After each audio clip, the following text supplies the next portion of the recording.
Welcome back, all you spooky curses and ghouls. We are back for the one and only, the start of the Shibuya incident. Give it a Helmo. Wah! Let's go. I have my usual with me today, Emily. Hello, everyone. I'm the usual.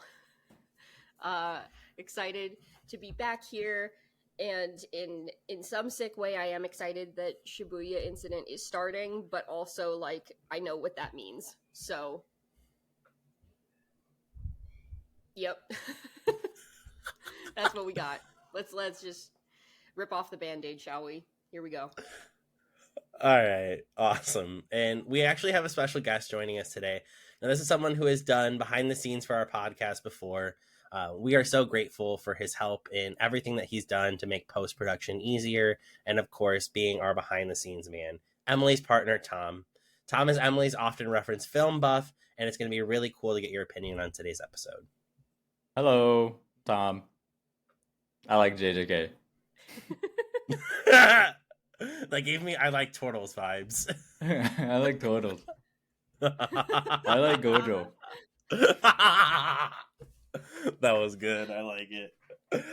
All right. Well, into the veil we go. Inside the veil is something that is starting to look something out of Black Mirror, as crowds of people are stuck under this veil and can't get out. But intriguingly, now that Gojo's inside, the panic has stopped after a while, as people have almost gotten comfortable with the situation. What does this say about normal people and their understanding of their place in the Jujutsu world?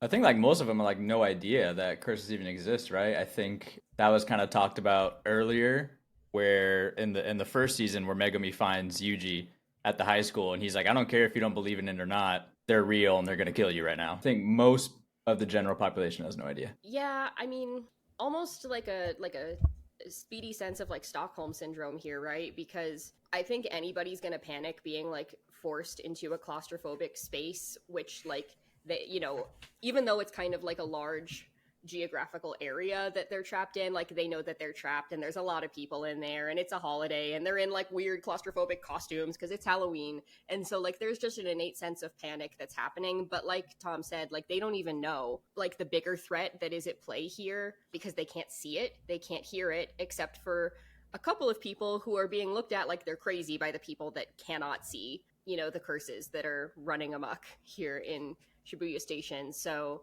they have no awareness of their place in the Jujutsu world because it kind of doesn't exist. And that's like what Geto has really leaned into with his philosophy, is like, this is the actual world, and if you can't utilize, or if you can't like sense these things and you're not aware of them, then you don't have a place here and we're going to exterminate you. Looking at like the couple people in Shibuya that have like seen the curses, when the veil was coming down, there was a girl that was like, what's that thing in the sky? And the guy next to her is like, that's just the sky. I don't know what you're looking at.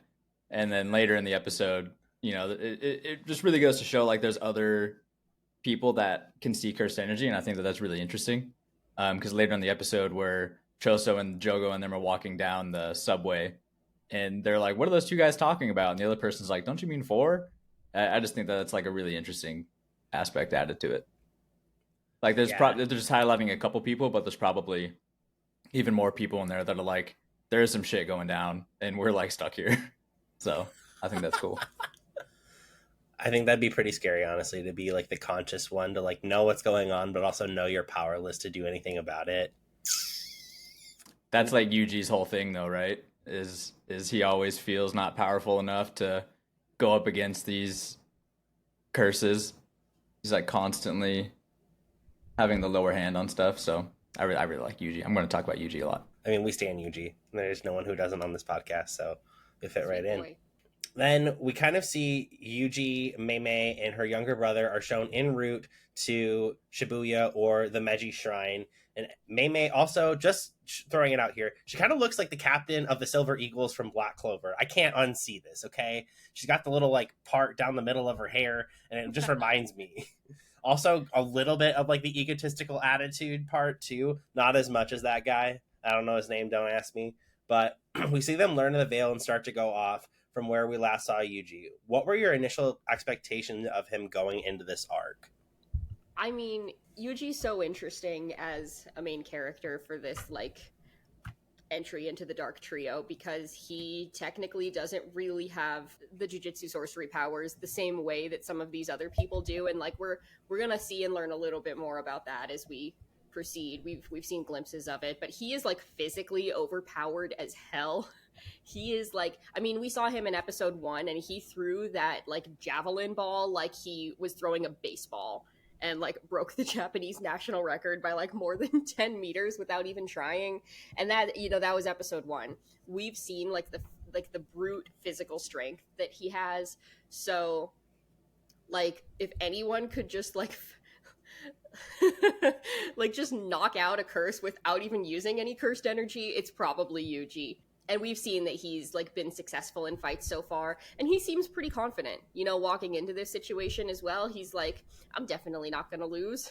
And I think we believe him because he hasn't really lost the long game so far. So I have every confidence. And we also saw that, you know, the 3 of them were getting nominated for the step up to like the next level of Jujutsu sorcery, and he was included in that group. So as of right now, I'm confident in our boy. I think he's going to kick some ass. Yeah, I thought it was interesting. Kind of jumping forward into the episode, Mei says that Yuji has a strength grade. Wait, let me see. I have the exact quote here. I don't want to like mess up the quote. She said he's practically a first grade already, and she hasn't seen somebody like that since Kusakabe, which was really interesting. He's just like, he doesn't even have a technique yet. He's just out here left, right, good night, punching people. So we love our boy Yuji, just always just throwing hands. So he is going in pretty confident. And I saw an interesting TikTok the other day where some guy was like, season 2 Yuji would absolutely obliterate season 1 Yuji in a fight. So he's constantly growing, and he's growing really fast. That's it. That's pretty dope. Honestly, though, I really agree with that sentiment of like Yuji. I do kind of see him similar to Asta, since we already mentioned Black Clover, but like he doesn't have like anything special, quote unquote, about him. I mean, he has the fingers, sure, but he just has his hands, and I think that's a really interesting technique in contrast to the rest of the world, as like these other people who are chosen to have these special gifts, where he is somewhat kind of willing his way into the Jujutsu world by hard work, which I think is really interesting. But after the title card, we see Yuji and Mei are finally on scene, and we learn there are transfigured humans in Shibuya.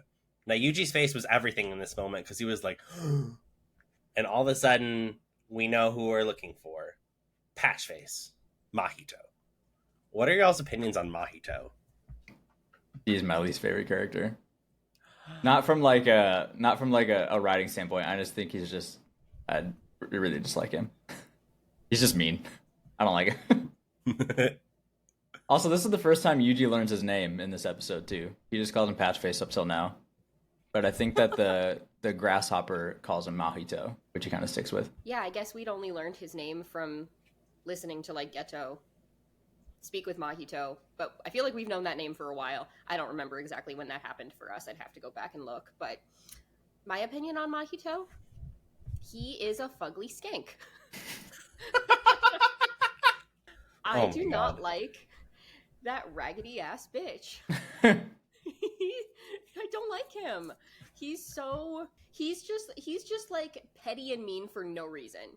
He what he did to our boy Junpei in the first season, like I will never forgive him, and I will never forgive Gege by extension.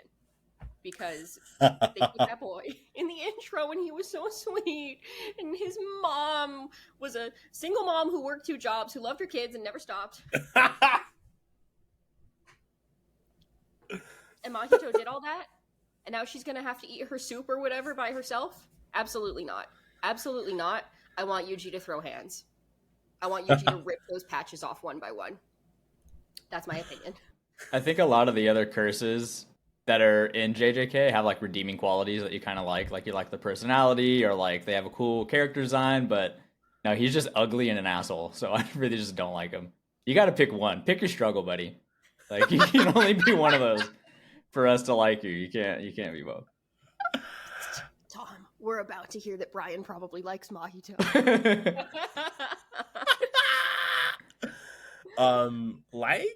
He's like my favorite villain of JJK. and it's for the exact reason that you just pointed out. Like, pick your struggle. I like that he's both. Like, he's ugly and he's like, I think him and Doma are like same but like different spectrum. Like, Doma's very pretty, very high, very like eloquent, but like also pure evil, whereas Mahito is like the pure embodiment of like evil in itself and like the rot and like somewhat of the decay of humanity, whereas Doma is like the embodiment of perfection in itself. And I think that's why I really like both of them, is that because they fall in that same category of just like, there is no redeeming quality about you except maybe like your design. I like both their designs a lot. So that's just me. He reminds me more of Gyoko. Gyoko? Well, because like, I mean, and more, and I know he doesn't like go on and on about artistry, but like, beauty's in the eye of the beholder, and the things that he touches and the things that he creates are heinous and disturbing. Oh. I like that. All right. Well, as we go on, Mei Mei and Yuji split up. Now, Mei Mei is off to kill the transfigured humans while Yuji is going to exercise the one cursed spirit. Now, what did you think that Mei Mei meant by saying that she knew that Yuji would only want to curse or exercise the one curse instead of killing all these transfigured humans? And what does it say about Yuji? Well, it's clear. I do not remember how much she knows about like what's already happened to him, but like whether she knows his experience with Junpei or not, I imagine that in her tenure as a Jujutsu sorcerer, she has probably seen similar reactions from people with similar personalities and like characteristics to Yuji. We know that like when her group was about their age, like they suffered some major losses as well, quite a few of them, and so I think that she knows that like Gojo has taken on this extra student. Gojo is a certain type of way, and like even just her brief interactions with Yuji, like she knows that he's a certain type of way because again, they've helped to like recommend him for that promotion. He doesn't want to harm like anybody that can possibly be saved. That's his whole thing, is like, you know, save as many people as possible, protect people who are weaker than you. And so if there's any chance that they could be turned back by exercising the curse that made them that way, then he's absolutely going to try to do that. Then like what might be the easier route and kind of write them off as a lost cause. Like that's just not in his, I don't think it's even crossed his mind. Yeah, I agree with Emily. I think that he's just going to kind of cut out the middleman and go straight for the top. That's just kind of in his character, and I think that my mind knows that.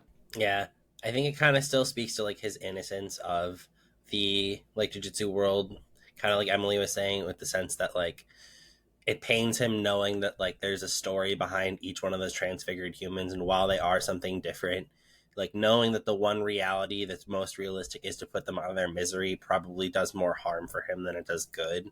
So I think like he like views the cursed spirits as like as exactly as they are, a curse in itself, so he doesn't feel bad about getting rid of them, which is kind of sad but also very sweet, and I think that's one of his best redeeming qualities. And I think also when he came to the high school from learning about everything from Gojo, one of his main things was like, I'm going to kill as many curses as I can. That's why I want to join and be a sorcerer. If he has a chance to kill a curse, especially a powerful one, I think he's going to take it. And nonetheless, he does come to one pretty quickly. There's a pretty cool one. I like this guy a lot. Now, he is a locust curse, and he starts off by proclaiming that he is clever. The level of intelligence is often correlated to the strength of the curse itself. What does that say about the fight ahead? I think it's saying that the curse is strong enough to pose a threat to somebody who isn't strong. So if you sent in like anybody weaker than usually, they'd probably have a tough time. And I think that's why Mei Mei was like, after the fight ends, she's like, I was expecting you to put up a little bit more of a struggle, and she was surprised at how strong Yuji actually is. So I think that the curse is pretty strong, and most people would struggle with it, but it just goes to show just how strong Yuji is and how far he's come in just, one season. I kind of agree with him. I mean, Yuji is like so funny because he's so blunt and to the point, and I don't know that I would describe him as like a brainiac. I definitely think he's like, and don't get me wrong, I don't think he's an idiot, but I think he is like bronze over brain to an extent, like, or like, just very simple, like, this is what it is, and I'm gonna do this. And I'm going to tell you what I'm doing. And so, like, what he says to the locust is like, well, people who are really smart don't really need to say that they're smart, though, right? or that they're clever.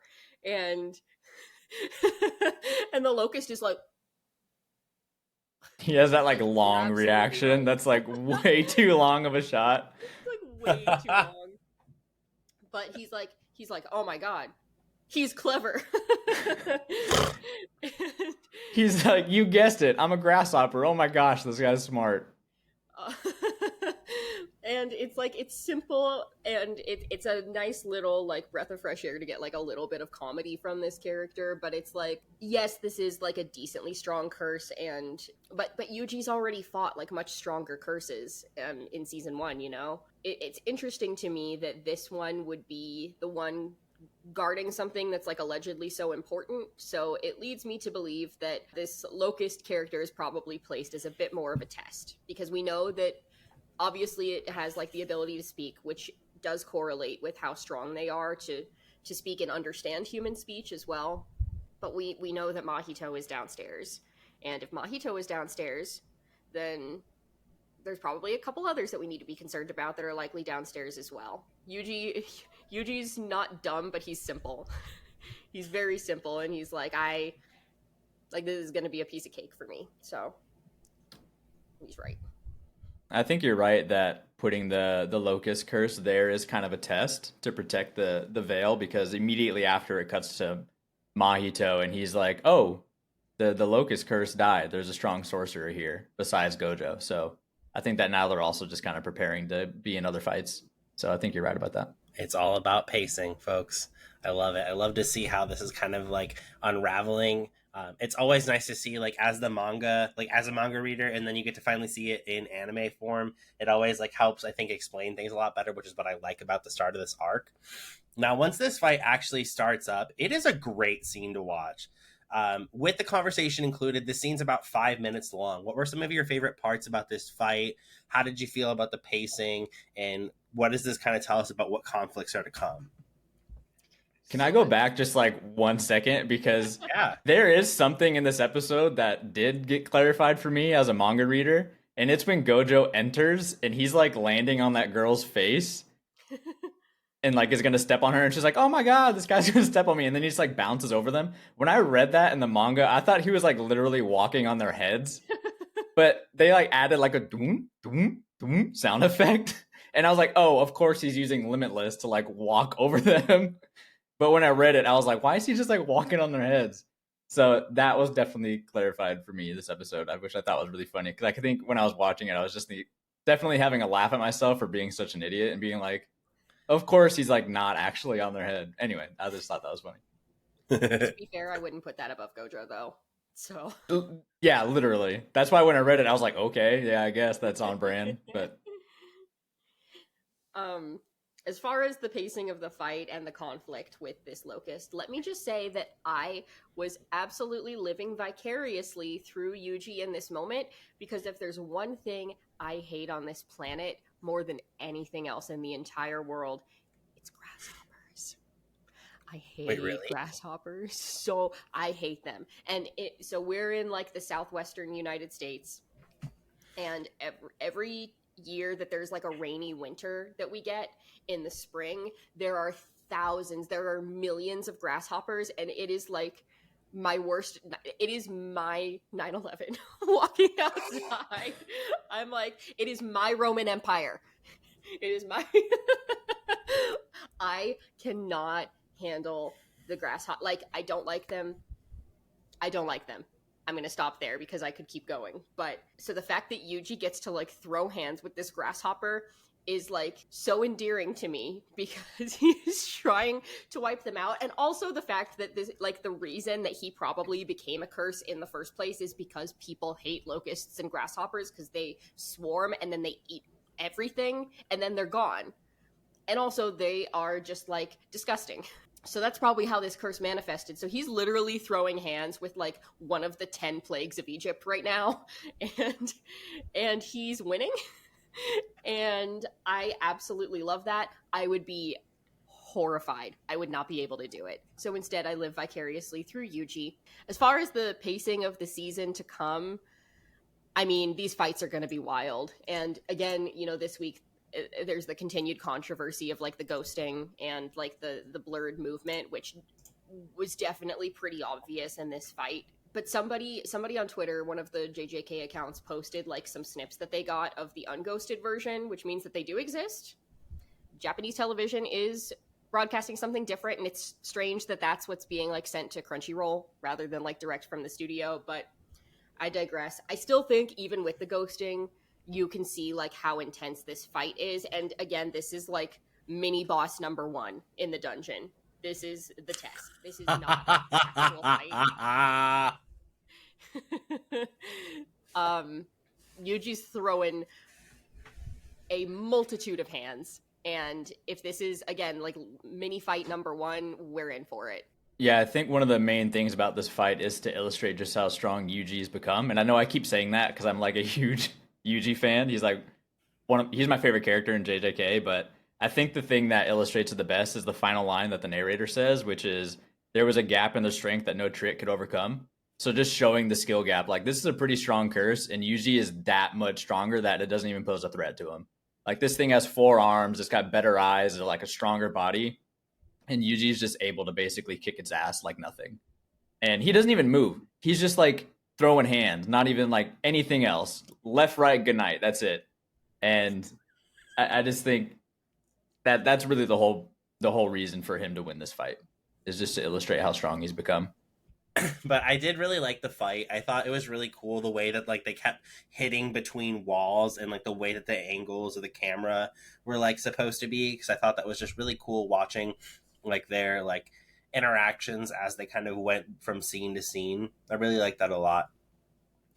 Now, before the title card, we did see that Gojo is on scene with Choso, Jogo, and Hanami, aka Dark Groot. Jogo says that he was killing people in Shibuya regardless of if Gojo ran or not, and that he had been put into his kryptonite, being surrounded by people weaker than him. And just chaos ensues from there. What did y'all feel about like this scene and he literally just lighting people on fire? I think it was even worse in the manga. There's a shot of Choso in the manga that like he does that cool shot where he like does the blood manipulation and it goes through in like a straight line. It's like this really cool animated shot, but in the manga there's also shots of it like going through people's heads and like all this crazy shit. So in the anime it's a little bit toned down, but it definitely still does a good job of illustrating that these curses just do not care. Like they're gonna kill as many people as they can, and they're really gonna use it to like taunt Gojo, because they put him in a situation where, and they talk about this later, but he can't use a lot of his techniques. He can't use blue, he can't do any domain expansions, and they also can't use theirs because it would kind of force his hand to use his, which they're not going to win that fight. Yeah, they really want to cause some chaos, and they are doing that. Yeah, interesting that you bring up Choso, because definitely a fan favorite, but like he's so scary. Like the concept of like being able to manipulate blood is so horrifying, because it also doesn't matter like where it is, blood outside of you, blood inside of you. I think that his ability is like one of the scariest in my opinion, but also I'm like horrified of like any health related topics. So like something about him is just like so eerie to me, but man, he didn't need to look like that. He looks great. They did that for us. Especially because he's standing next to those other two. It's like, oh man, somebody missed getting hit with the ugly stick. But yeah, they are forcing Gojo's hand, assuming that Gojo is not crazy enough to just try to do something anyway. Because as much as I love Gojo, I don't know how much he super cares about trying to save everybody and like not cut his losses the way that Yuji does. Like, Yuji would find some way for everybody to make it out alive. I don't know that Gojo cares in the same way if there are some losses here. However, I also don't think he's a complete psychopath at this point, and I don't think he's just gonna, like, Oppenheimer on all of them right now, you know? Like, I don't think he's gonna drop an atomic bomb. Gojo has a lot of fight experience and a really high battle IQ, so he might just be like, they're gonna kill these people anyway, so I might as well just take care of all of them right now and just take out the curses while I'm at it. So I wouldn't put that behind him. And they did say that. They're like, look, whether you showed up or whether we trapped you or not, we were going to kill all these people anyway, because they don't align with Geto's vision of the future. These are like non-jujutsu users. They can't even see us. And this is where we get that scene that you mentioned earlier also, Tom, where like Waldo is like looking over the banister here. He's like in a Where's Waldo costume. And he's like, what are they doing?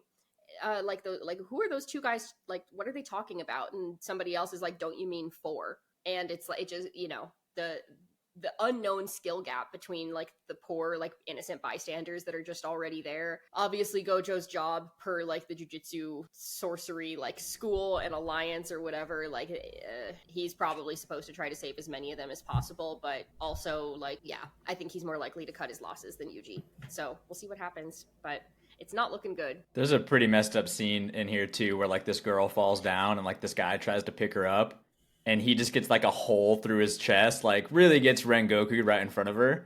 And sorry, no.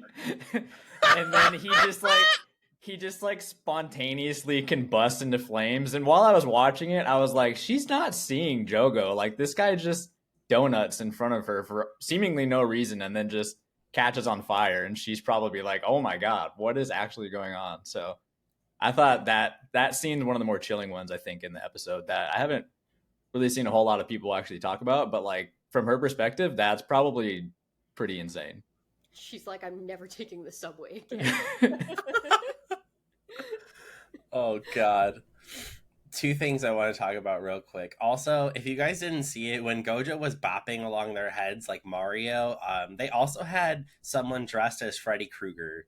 And I thought that was pretty cool. Like, it's the Dark Trio. They're calling back to a really cool horror element. He was in the bottom left-hand corner of the screen, and I was like, I love to see that. That was pretty cool. But yeah. I think it's funny that one of the only costumes that we saw was Waldo, because it's like they made Waldo so obvious.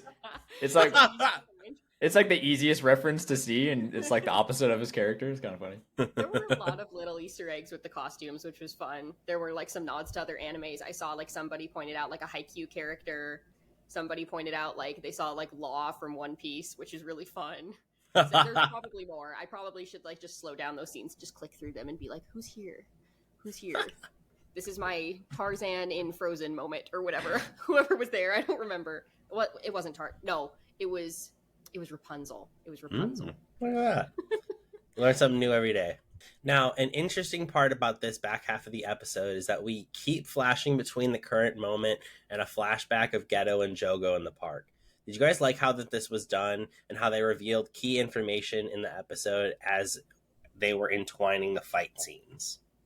Oh, yeah. I mean, I love, like, and somebody made a TikTok of this too. It's like 1% of the time they're terrifying down in the Shibuya basement. 99% of the time they're like doing like goofy, childlike, like whimsical things with each other.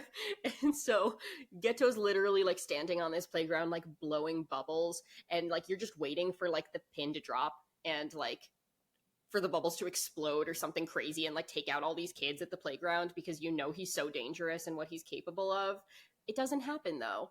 And they're like literally just chilling here. Mahito and like the others are like literally dancing around in the sandbox, and it's just like it is silly, like it's very goofy to see them like that, but it's also eerie knowing what they're capable of and like how close they are to all these like children who embody like this sense of innocence. And you know, there's like some cool metaphorical meaning there of like these curses are always right around, even in like these happiest golden moments that exist. It's like these curses are like right here under your nose. Something ominous there. Yeah, I like it cutting back and forth too, because you see the current timeline kind of unfolding, and as you're watching it, you're like, well, why isn't Gojo just doing this, or why isn't he doing this to just take them out?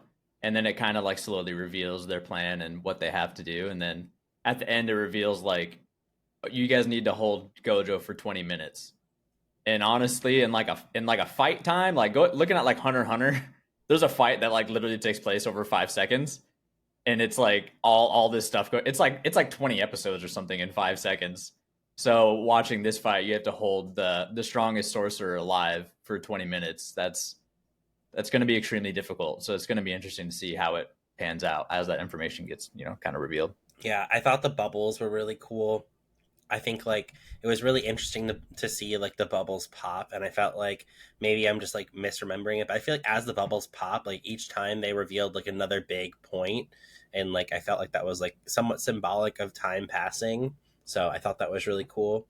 But as the flashback progresses, we see the villainous trio, right? Kind of as Tom called to earlier, there's no way they're winning a domain battle. And instead, they're just going to have to focus on him saving sorcerers. And then finally, we get a really good scene of seeing Gojo's cold eyes in there, and that Geto has a plan for himself in the prison realm. What does this mean going forward? That doesn't sound good. I'm not sure how much I'm allowed to say. So maybe I just won't say anything. Silence is the strongest statement of all. They have a plan. They're not going in without a plan. And this is like their master plan. So we'll just have to see what happens. No, and we know that there are like things that are different about Geto. We don't exactly know what yet at this point, but obviously we thought he was unalived, and yet here he is. Even if there are bigger powers at play here, like Geto's body is present, and they say that like the body can remember things almost even better than the brain sometimes, like physical like Geto knows Gojo better than anybody else. If anyone can take on Gojo in a fight and has a chance of like finding a weak point or even like winning, it's probably Geto. So this is gonna be a fight that is probably like upsetting for Gojo again. And yeah, I don't know if he even gets thrown off for a second. Geto might be strong enough, like with the combined forces of Mahito and Choso and all the others, to like actually do something about it, especially knowing that they've really placed all these limitations on what he's able to do without killing everybody right now. So all looking good, but he's the strongest, right? So yeah, and Gojo has no idea that Geto's behind all of this. He hasn't seen him since, Volume 0 when he was taken care of. So I think if they see each other, it's going to be quite shocking. I can't wait for next week's episode. I think I know where it's going. All of our smiles say something. And lastly, since we're all manga readers, how do you think this season so far is living up to the manga, and how do you think the portrayal is going? I think it's so good. I mean, JJK is one of those like action heavy mangas that I personally think really, really benefits from being animated. And I know there are the complaints about like the ghosting. So like, I still think it looks amazing. What are you going to do about that if that's just like the legal requirement? Like, we'll have to see the full extent of it when the Blu-ray comes out. I will be there. I will be buying. Some of those things, like Tom mentioned, like Gojo jumping on the heads, like some of it just moves so quickly, and it's only a couple of panels in the manga that, like, as good as the manga is, I really think that it is, like, much more fully fleshed out as an anime, and it helps me to be able to understand what's going on a little bit more clearly. And I feel like I can understand it on the first watch pretty well also. I love the manga, but I definitely have had to read some of these parts like a few times to try to figure out exactly like what's going down. And that's before we even get into all the curse techniques. So seeing it visually demonstrated suits it so well. And I think Mappa's absolutely crushing it. I think it's such a good season so far, and it's only going to go up from here. Yeah, there's still a lot to cover, but I agree. I think that, as a manga reader, sometimes I'm going back a couple pages and reading again, or there's just something that I missed. This character, gets hit really hard and is like out of the fight for a second in a manga, and then you have to like go back and be like, oh, where'd that character go? But here, watching things unfold, it's a little bit easier. And maybe that's just because I'm kind of a newer manga reader and I don't have that literacy yet. But I've been watching anime a lot longer, so it is a lot easier to follow watching everything unfold. But I think they're doing an amazing job. It's pretty much beat for beat the exact same thing, but I think it's clear. So yeah, I think my favorite part about it is like getting to see it in color. I sometimes wish I could read JJK in color, because I feel like even if just having it in color would help a little bit distinguishing like what's going on. Because like even in Demon Slayer, when there's like explosions or like breathing forms, like you're like, okay, good, scribble on page, good work. So that's what I got for it. But anything else to talk about before we go to our favorite moments? I'll just shout out specials one more time because it's still a bang. We were like rewatching again right before we started to record this, and I was just saying again, I'm like, this is so good. This is like, and Tom was saying like this is probably like visually and musically like the best intro since the first one. Yeah, I think thematically it's the most dense as well. It has a lot of foreshadowing and has a lot of the kind of tone that's going to be set in Shibuya. It's like very red and it has like this like green undertone, which is like very spooky Halloween horror kind of vibe, but thematically I think it fits the season the strongest out of any of the intros that we've had so far.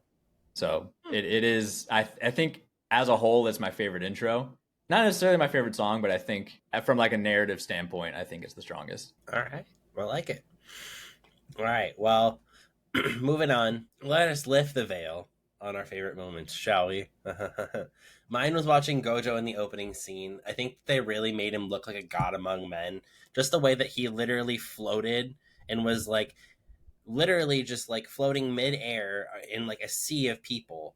And like he is literally just standing there, a god among men. And it's just almost like breathtaking watching him just descend down and the way he hits the ground and then like all the dust settles around him. Like it's just so cool imagery. I think it's really like akin to like almost like Jesus Christ floating in the air.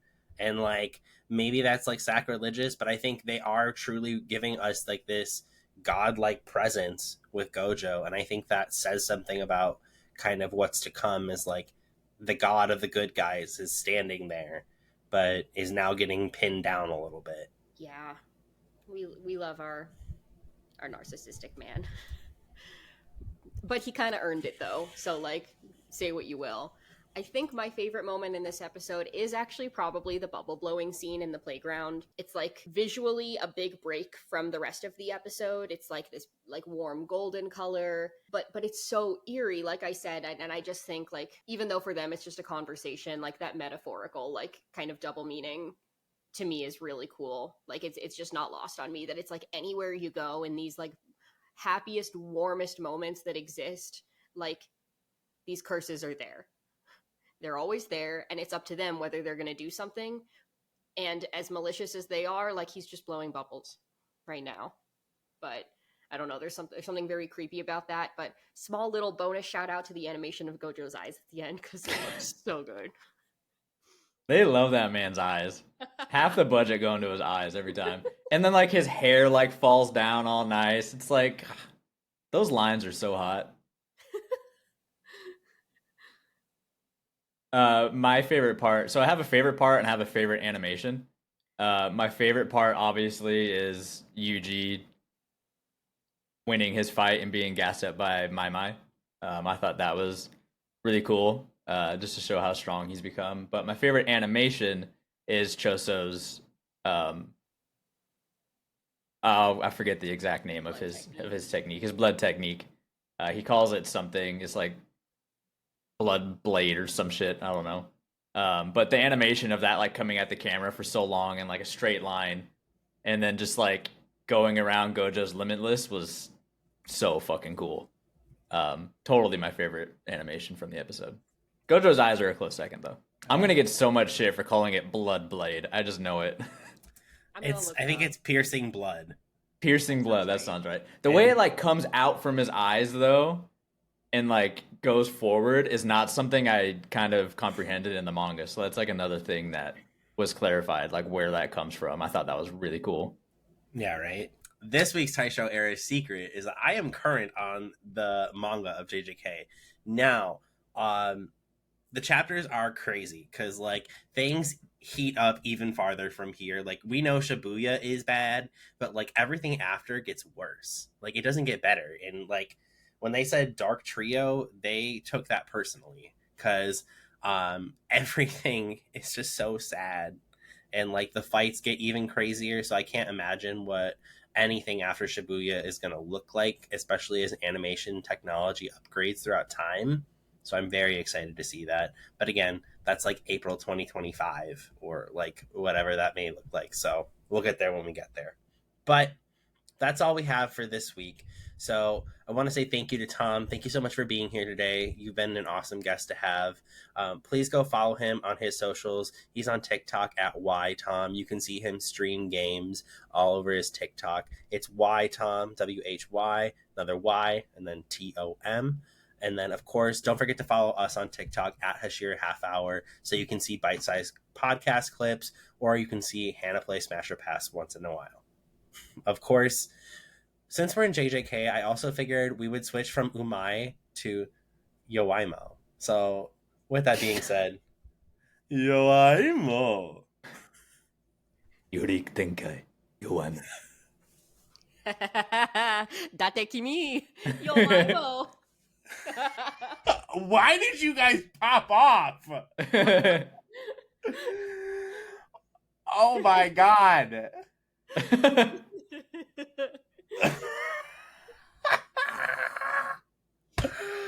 Oh my god, that was... pain. Oh god, that was too good.